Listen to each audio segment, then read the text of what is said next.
Semoga amal dan ibadahnya diterima di sisi Allah Amin, Subhanahu wa amin, Ta'ala amin, ya. Masya Allah, amin ya Rabbal Alamin. Nah Ustaz Maulana yang tadi itu loh Yang tadi. pertanyaanku. Iya tadi, jadi sebut saja dia ini orangnya zolim banget. Ya. Terus mendadak dia berubah jadi baik, jadi rajin sholat, rajin ke masjid. Apakah itu sudah merasakan firasat sebelum kematian ya atau bagaimana? Firasat atau hidayah? Ya silakan Ustaz penjelasannya. Baik izin Habib dan Ustaz Sams. Satu hal buat kita kepada semua jamaah dimanapun berada. Jangan pernah kita berusaha terhadap orang ketika kita melihat seseorang itu tiba-tiba berubah. Bisa jadi itu adalah hidayah dari Allah. Tiba-tiba dia sadar. Tiba-tiba dia. Jangan digituin. Harusnya kita support. Apa? Susu formula Ustaz. Apa? Support. Ya itu. Ulang Sesam. Support. Itu maksudnya. Coba ulangin. Support. Nah, harusnya kita support. Supaya apa? Makin meningkat ibadahnya. Karena kita tidak tahu hidayah itu dari pintu mana. Ilham, taufik, hidayah. 1, 2, 3 Ilham, taufik, hidayah. Ilham itu kehendak Allah.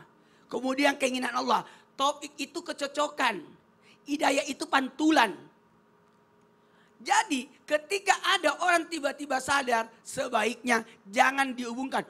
Jangan-jangan dia sudah mau mati.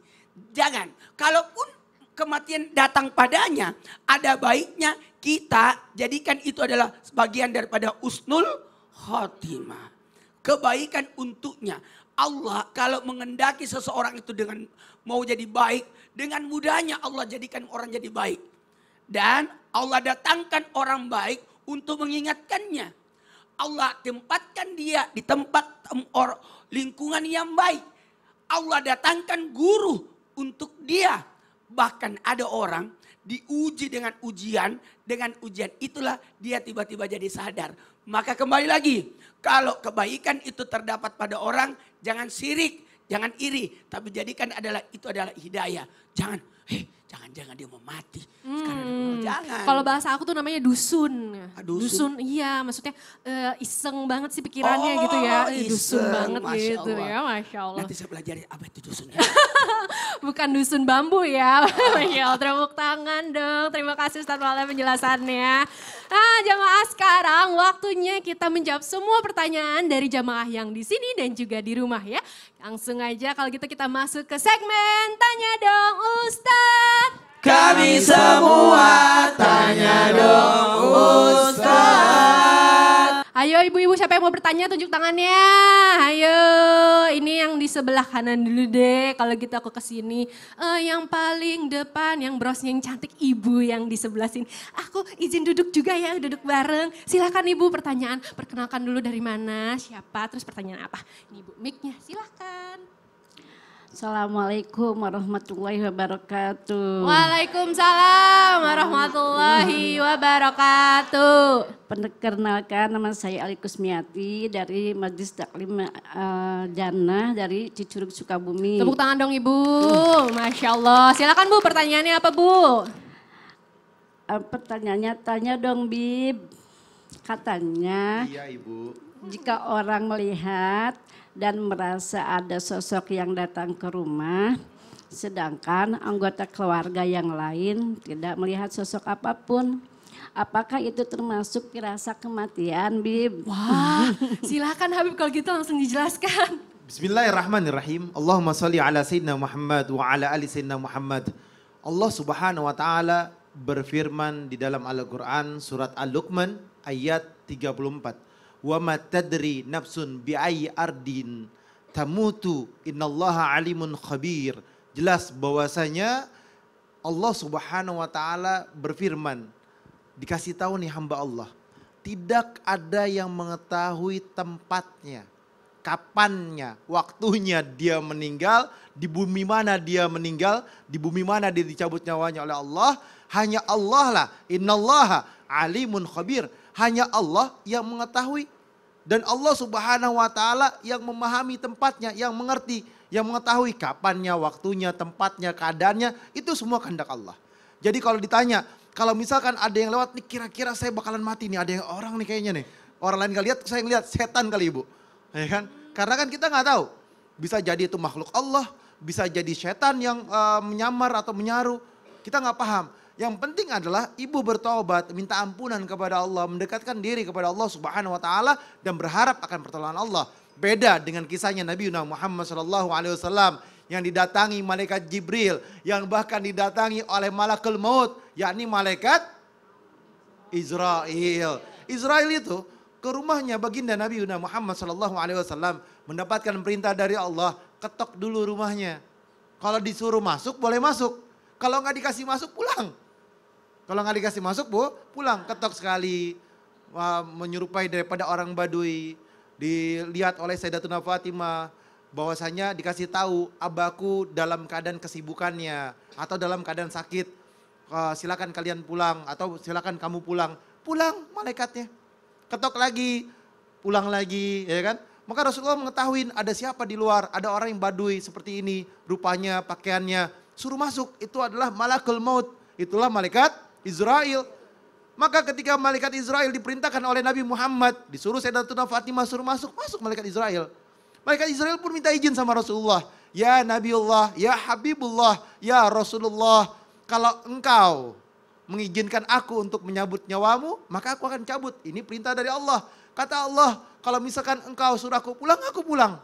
Kita kalau digituin kira-kira gimana Bu? Hah? Pulang. Tobat dulu, minta ampunan dulu sama Allah. Ntar habis sholat, pas sujud cabut. Kan di QC kayak gitu. Benar gak? Meninggal dalam keadaan husnul khotimah. Atau enggak pulang dulu, saya masih cinta dunia, harta saya masih banyak. Saya masih sibuk ini, itu dan lain sebagainya.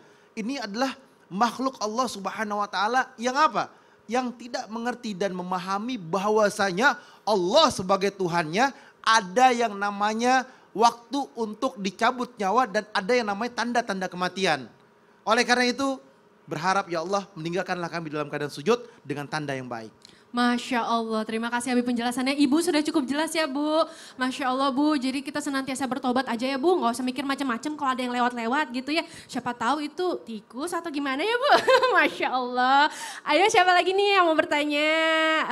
Tadi kan udah ya, aku tuh udah tahu nih yang mana yang selanjutnya yang mau nanya. Ibu yang pakai bros yang gold ini, silakan Ibu. Aku izin ke tengah juga, kepleset. Masya Allah. Ini Bu, silakan Bu. Bismillahirrahmanirrahim. Assalamualaikum warahmatullahi wabarakatuh. Perkenalkan, nama saya Endang Siti Ponisa dari Majelis Talim Al-Jannah Cicurug Sukabumi. Tanya dong Ustadz. Iya.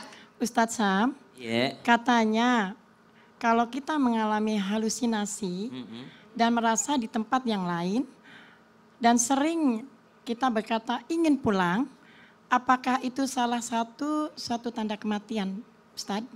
Tolong dijawab. Silakan Ustadz, tolong dijawab. Tabarakalladzi biyadihil mulku wa huwa ala kulli syai'in qadir. Alladzi khalaqal mauta wal hayata liyabluwakum ayyukum ahsanu amala. وهو العزيز الغفور.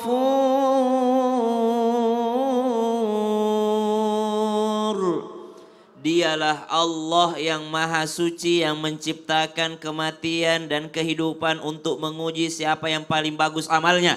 Jadi kalau ditanyakan kalau merasa halusinasi, merasa selalu ingin pulang, apakah ini firasat mendekati kematian? Maka anggap saja itu adalah firasat mendekati kematian, maka orang tersebut ketika merasa selalu ingin pulang, merasa selalu ingin memperbaiki amalnya. Kenapa ingin memperbaiki amal? Karena akan segera pulang bertemu dengan amal-amal tersebut. Ibu udah ketemu belum sama pahala sholatnya Bu? Belum. Udah pernah ketemu belum sama pahala puasanya? Belum. Udah pernah ketemu belum sama pahala sedekahnya? Belum. Pernah ketemu nggak sama pahala majelis taklimnya? Pahalanya ibu datang ke sini dari Cicurug jauh-jauh. Udah ketemu belum? Belum. Selfie-nya mah udah ya. Subhanallah. Kalau belum pernah bertemu dengan pahalanya, maka anggap saja kalimat saya ingin pulang, selalu ingin pulang. Pulang kemana? Pulang ke haribaannya Allah Subhanahu wa ta'ala. Pulang ke keridhaannya Allah Subhanahu wa ta'ala. Pulang ke rahmatullah kalau bahasa kita. Pulang ke rahmatnya Allah Subhanahu wa ta'ala. Makanya orang yang meninggal dunia disebut almarhum atau Allahu yarham, semoga Allah merahmatinya, seorang yang pulang ke rahmatnya Allah Subhanahu wa taala. Makanya kata ulama kita, lebih enak digosipin pas hidup atau pas mati? Enaknya digosipin pas hidup atau pas mati? Pas hidup. Kenapa? Kalau pas hidup kita diomongin jelek, itu orang transfer pahalanya ke kita. Tapi kalau pas mati kita diomongin jelek, tambah gelap kuburannya. Makanya orang ketika meninggal dunia disebutkan kebaikannya. Apakah kalian bersaksi dia orang baik? Berteriak kita, baik, min ahlil khair, khair. Kenapa? Itu yang membuat kuburan kita terang. Itu yang membuat tempat pulang kita terang. Tapi kapan ada orang yang mengatakan, untung udah mati, udah hilang lagi sendal. Untung udah mati, wah itu menjadi gelap kuburannya. Maka ada orang yang merasakan firasatnya, kenapa ya saya selalu pengen pulang, kenapa ya saya selalu pengen pulang. Pulang kemana dulu nih? Kalau pulang ke rahmat Allah, maka dialah akan berusaha menjadi orang yang lebih baik lagi amalnya. Karena orang diciptakan hidup ini untuk dilihat siapa yang paling bagus amalnya. Kata surah Al-Mulk ayat 2. Wallahu ta'ala. Masya Allah, Ibu cukup jelas ya Ibu. Masya Allah. Kalau saya masih Ibu, saya kalau halusinasi saya jadi lapar. Karena halusinasinya halusinasi ini bubur Bu. Halusinasi ya Masya Allah. Tepuk tangan dong jamaah. Nah lanjut nih, karena masih banyak nih ada yang mau nanya nih. Ibu yang tadi yang di belakang tuh udah kedip-kedip ya Bu. Kalau gitu saya langsung samperin aja deh. Ibu silahkan Bu, silahkan bertanya. Ya, terima kasih. Assalamualaikum warahmatullahi wabarakatuh. Perkenalkan, nama saya Siti Wanti Ratnasari dari Majelis Taklim Al-Jannah, Kecamatan Cicurug, Kabupaten Sukabumi. Tepuk tangan dong jamaah, Masya Allah. Silakan Bu pertanyaannya. Tanya dong Ustadz Maulana. Oh aku. Jika kita bermimpi, dalam mimpi itu kita ketemu sama orang yang meninggal dan diajak ke suatu tempat. Lalu apakah itu pertanda dari kematian sudah dekat? Terima kasih. Apakah kematian dekat? Astagfirullahaladzim. Maaf ya. Bu, jantung aman Bu? Dengarkan baik-baik. Berbicara tentang mimpi bertemu orang yang sudah meninggal. Kita lihat dulu. Mimpi itu ada 3. Ada mimpi petunjuk dari Allah. Untuk petunjuk membahagiakan. Ada mimpi dari setan. Yang menakutkan. Yang yang mempengaruhi, yang mengganggu. Tapi ada mimpi yang ketiga. Karena perasaan. Saking cintanya kepada orang itu, ternyata datang. Datang kerindunya. Datang rindu. Karena sebelum tidur dia lihat dulu fotonya. Tapi ingat. Bisa jadi setan yang merubah wujudnya seperti orang yang sudah meninggal. Supaya mengganggu kita. Tapi mudah-mudahan ini adalah tanda yang baik. Sekali lagi, tanda yang baik. Ternyata Allah datangkan orang itu untuk datang kembali dalam wujud. Kalau Allah mengendaki, Allah datangkan. Atau kita yang dibawa. Tadi sudah dijelaskan oleh Habib. Dibawa rohnya, tapi yang sebagiannya masih diikat. Untuk apa? Ketemu orang yang sudah meninggal itu. Mohon maaf, biasanya, itu jadi firasat juga. Tanda dekatnya kematian. Karena sudah bertemu dengan orang-orang yang sudah meninggal. Dan ingat, mohon maaf tanpa menggurui. Jadikan ini pembelajaran. Mudah-mudahan kita makin dekat kepada Allah. Amin, Masya Ini Allah. lebih dekat kepada Allah. Karena mimpi ketemu orang meninggal itu artinya kita dekat mengingat akan akhirat. Masya Itu bagus. Allah, Ibu cukup jelas ya Ibu. Sudah ya Bu, mantap. Terima kasih sama penjelasannya. Nah sekarang jamaah yang di studio udah nih. Kalau gitu aku mau baca pertanyaan yang dari sosial media. Ini ada dari @yudisasmito77. Assalamualaikum, tanya dong Ustadz. Ustadz, orang tua sekarang sedang sakit parah dan meminta semua keluarga besar untuk menjenguknya. Dan katanya jika seperti itu merupakan tanda atau firasat kematian yang sudah dekat. Apa benar saya kan jadi takut? Wah Ustadz Syah mohon penjelasannya. Jadi takut dia Ustadz. Kasihan Subhanallah. Ustadz, silakan. Takut kehilangan orang yang kita cintai sangatlah wajar. Kenapa? Di dalam Al-Quran disebutkan. Rabbi awzi'ni an ashkura ni'mataka allati أنعمت علي وعلى والدي وأن أعمل صالحا ترضاه. Takut yang mesti diarahkan kepada kebaikan satu. Takutlah belum menjadi anak yang bersyukur kepada orang tua. Kalau orang tua memanggil kita pulang ke rumah dalam keadaan sakit, ketakutan kita bukan hanya ketakutan kehilangan jimat kita, orang tua kita, kehilangan keramat kita, yaitu orang tua kita. Tapi takutlah belum menjadi anak yang bersyukur. Belum banyak bisa memberikan sesuatu yang bermanfaat kepada orang tua. Belum menjadi anak yang taat. Takutlah seperti itu. Ada anak takut kehilangan orang tuanya tapi melawan terus. Ada anak takut kalau orang tuanya sudah tiada tapi tidak pernah dia temani orang tuanya. Takut gimana ya nanti kalau mama udah nggak ada, gimana ya kalau papa nanti udah nggak ada. Tapi setiap ditelepon sama bapaknya, ditelepon sama emaknya nggak diangkat. Subhanallah. Maka takut itu arahkan kepada kebaikan. Yang kedua, benarkah kalau orang tua sudah memanggil kita pulang untuk berkumpul, menjenguknya, apakah itu adalah firasatnya orang tua karena sudah meninggal dunia? Tentu saja itu adalah firasat dan perasaannya. Kita demam dikit aja, kayaknya ini udah saya mau mati di hari ini deh. Ya enggak Bu? Pernah ngerasa gitu enggak Bu? Nggak, kayaknya saya, apalagi sudah orang tua. Kalau orang tua itu pasti insecure-nya banyak. Subhanallah. Tiap lebaran orang tua kami panggil pulang. Nah tahun ini lebaran di sini aja ya soalnya bapakmu ini udah tua. Bentar lagi mati. Selalu ngomong gitu. Selalu bahkan sehatnya pun ngomong gitu. Apalagi sedang sakit. Namanya orang tua mesti anak ini punya ketakutan. Kapan saja Allah bisa mencabut nyawa orang tua kita. Maka mumpung masih ada, ungkapkan terima kasih dengan cara berbakti kepada mereka. Mumpung masih ada, luapkan kerinduan. Mumpung mereka masih ada, mumpung dia masih ada, menangislah di hadapannya. Jangan menangis hanya di atas pusaranya. Dan mumpung masih ada, belajarlah menjadi seorang anak yang mampu mendoakan orang tua kita. Sehingga orang tua kita tidak takut lagi meninggal dunia. Kenapa orang tua kita takut mati? Karena takut gak ada yang ngajiin pas mati. Kenapa? Anaknya gak ada yang bisa ngaji.